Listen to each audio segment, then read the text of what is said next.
Running is something I didn't actually think could be pain-free, and I really attributed that to my background in running, which was actually zero.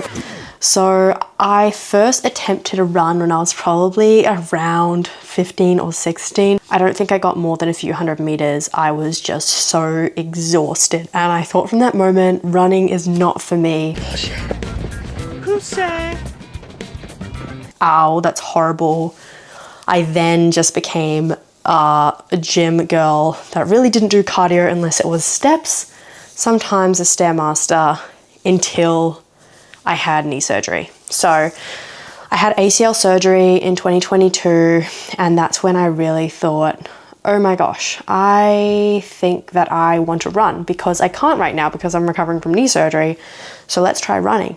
And then I developed this absolute passion for running. I was getting really into it, and then I had a really bad fall where I actually ruptured a lot of the ligaments in my right ankle, was in a moon boot. As soon as I got out the moon boot, I went back into running, got an injury in my calf, and now I've been dealing with that over the last 2 years. So there are so many things and so many videos and information that I received that were wrong and really made my return to running terrible, that made my running journey bad in so many ways, made the issues worse, and I could go on and on. But instead of that, I'm actually going to tell you about the 10 things that made my running go from barely coping to now actually enjoying it and, you know, building progress in a way that's not causing me more pain. When I first decided to take running seriously, it was when I was training for my 70.3. I'm currently training for an Ironman, which means at the end of my race, I have a marathon distance run, which is 42 kilometers, which is very far. It's not an ultra, but from someone who has a zero running background and has been building this up, it's very far. So I've only done a half marathon as of yet, and that was not pain-free. So my focus when training for my full Ironman event was to be as pain-free as possible. So let's get into these running habits that you should be doing to improve your running. If you've watched any YouTube clip running advice podcast, you will definitely have heard you've got to run slower to run faster. I really want to drive this one home. And that is because I had heard this and I didn't really understand why until it was simply explained to me by my physio that when you're running really fast all the time, your body is taking all that impact and your recovery is longer. You're not having that rest. When you're running slowly, it's actually just way more gentle on the body. So you don't have to have all that downtime. Running, the risk of injury is even lower. So you should be running at a pace well lower than what you can do. I'm thinking even like a jog, like I'm just jogging. Your cardio can't tell the difference for your training, but your body can feel it immensely.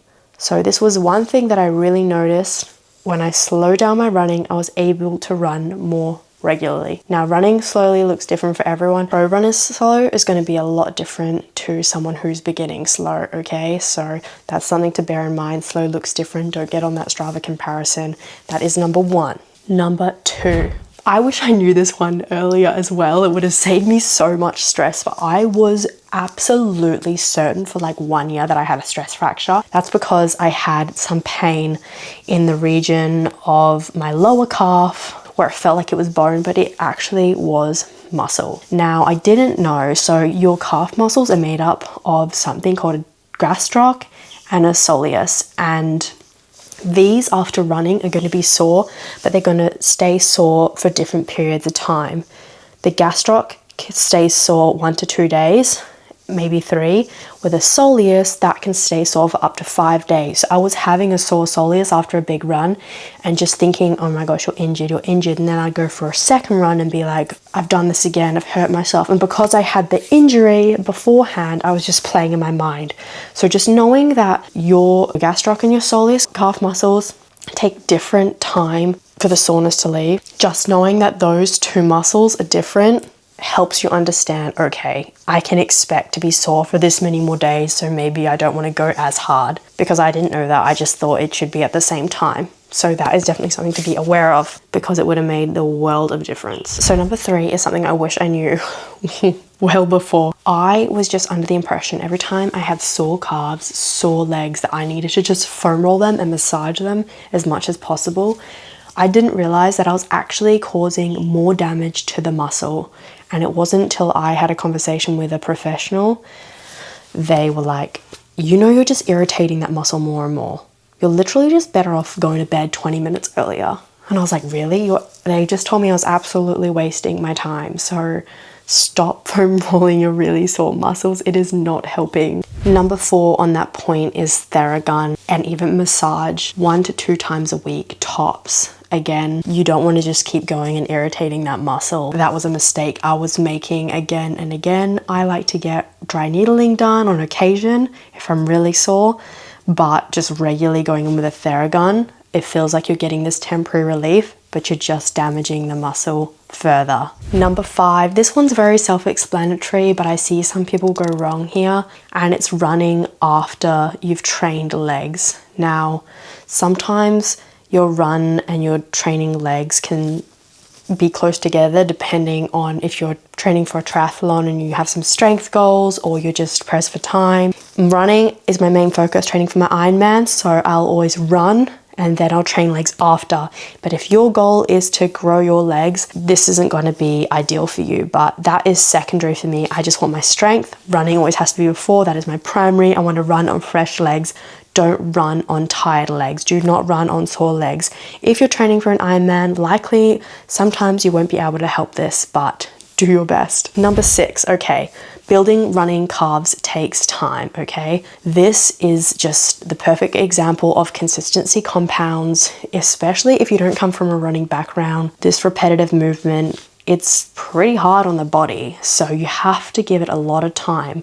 We're talking about building up your running very, very, very, very gradually. You don't want to increase anything too fast at all, otherwise you're going to get serious pain and have to take time off and start again. So you can probably expect this time frame to be realistically 2 years to build good, solid runner's calves. Patience is key here. Rushing running never goes well. That's when people get injured. Every good run that you don't get injured is basically just creating the extra layer of bubble wrap around your body. So consistency is key. Take your time. Number 7, guys. Okay, this one you've probably heard before, and it's your 3 different runs. You've probably seen this one on social media, and it's going to look a little bit different where you are and what your running programs are. But if you're beginning, or you just want like a basic template, you should be hitting 3 different runs every week. One of those runs should be an interval session, and you should have short intervals starting at around 1 minute, and these can go up to 4 minutes, and they should be at a really, really difficult pace for you to maintain. You shouldn't be dying and vomiting. You should be absolutely at your limit, and then you rest for however, half the time of however long your interval was. For example, if I run for 3 minutes, I'm resting 1 minute 30 seconds. This is a really good way to build up your overall speed. I find this running is less impactful on my calves as well, and my body. It definitely takes a toll on the cardio for sure. Your second kind of run that you want to be doing is your easy run. Now you want to start with a shorter distance, obviously, and I do this consistently. At the moment, my easy run is 30 to 40 minutes, and I'm not running any faster than a 6:40 pace. Really slow, it's a jog.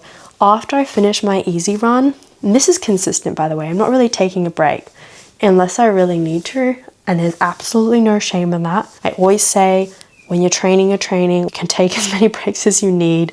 When you're racing, that's when you don't really want to be taken. We're preparing ourselves for that event. After you finish your easy run, then it's really good to chuck some strides, which are almost like sprints, or some hill sprints afterwards. And again, that conditioning, that building, we just want to give the body some extra work to try and build what our slow pace is up and what we can maintain as our race pace. That's what we're doing. We're trying to bring our race pace up in the best, most sustainable way. So intervals are our best way of doing that, and then having those easy runs. Now the third run, you're going to be having our long run.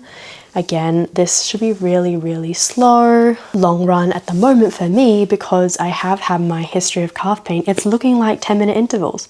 I run for 10 minutes, I walk for a minute. I run for 10 minutes, I walk for a minute. And I do this till I reach my distance, which is about 10 to 12 kilometers at the moment. And we're building that up very slowly, very, very slowly. This started off as like 5 minutes and I was only reaching like 3 kilometers, and now I'm already up to 10, 12, and it feels the same. I'm not just drastically jumping, being like, oh, this hurts so much. You're just building up slowly to be as easy on the body as possible. Oh my gosh, number 8. This is crazy. This one just like makes me really mad. Now, the reason that this one makes me quite upset is because I was a victim of this very thing for so many years. I was just the calf raise queen body weight though, which is where I was going wrong. I'm talking 15, 20, 30 reps body weight every day wherever I was, body weight calf raises, and then doing like the opposite, like what are those tib ant raises. Finally talking to a running coach, a conditioning coach, and he was like, and I'd been through a few, but I really wanted like a specialist, and he said to me, no, we want to focus on strength. So I want you to go to the gym, sit on the calf raise machine. I want you to pop on as much weight as possible and crank out 5 reps. And that's what we're going for. 3 to 4 sets of 5 reps, strength. That's what we're focusing on. We're doing doubles, we're doing singles, and we're alternating doing that 2 to 3 times a week. And that has been huge for my strength. Really focusing on the gym. Okay, this is our strength, the gym. And then when we run, that's how endurance work, not just doing 15, 20 body weight. No more of that. Cut that out. Okay, number 9, pogo jumps. Something I didn't realize was dorsiflexion. That was impacting my running a lot. My ankles were way too mobile, which means that I was getting really fatigued calf muscles, and my Achilles was just not stiff enough. So I was not utilizing that as much as I could be. So in order to do that, to prevent my ankles being so mobile and stiffening my Achilles, I've been doing pogo jumps, single leg pogo jumps, and I have been doing single leg box drops. So those 2 things twice a week, super important. And I wish I knew that earlier as well, because we're changing our body to ensure that we can make all the adaptations we need to make us into a good runner. My last, the lowest hanging fruit, and this is one that every sports specialist, every professional athlete will tell you is the easiest thing you can be doing, and the thing that people neglect most is sleep.